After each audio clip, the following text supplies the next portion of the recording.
Freedom achieves progress by preserving itself. So freedom requires constantly renewing itself with education, with faith in certain natural rights and natural laws.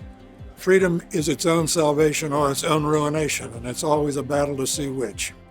The way I always describe FREOPP to my friends is that if there is something that people are complaining about the cost of, we probably have a scholar working on it. And the Freedom and Progress Conference is a really unique, congregation of people from all over the free market, the liberty movement, to come together and discuss, what is the reason behind the rising cost of healthcare, the rising cost of housing, the high cost of college tuition. I'm so excited that we're able to bring all these brains together in one place to really start hashing out solutions to these problems that are affecting American families.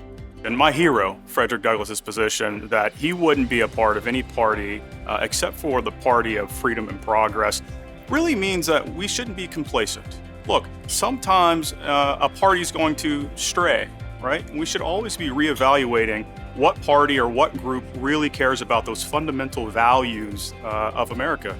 One thing FREOPP does, in fact the most important thing we do, is we use the principles of markets, individual liberty, economic freedom, pluralism, and innovation to create opportunities. And there's really no think tank that I'm aware of that takes those principles and makes them the core part of what we do. That at the heart of things, we all have a shared identity and a shared desire for freedom, for being able to provide for our children, for our families, a better future, for the ability to grow and thrive and flourish as a people and be able to be a beacon of light for the rest of the world. When you have these conferences in Washington, the topic is no. All the things we don't like, all the things we want to stop. And it's exciting to be at a conference where the theme is yes, all the things we're excited about, all the things we want to do. What I learned as a governor and the connection between freedom and progress is that our ideas, properly presented, are winners. This is a really transformative experience, and it will help you in your work, and it'll also help you to be able to make that impact in your communities in our country at a time that it's most needed.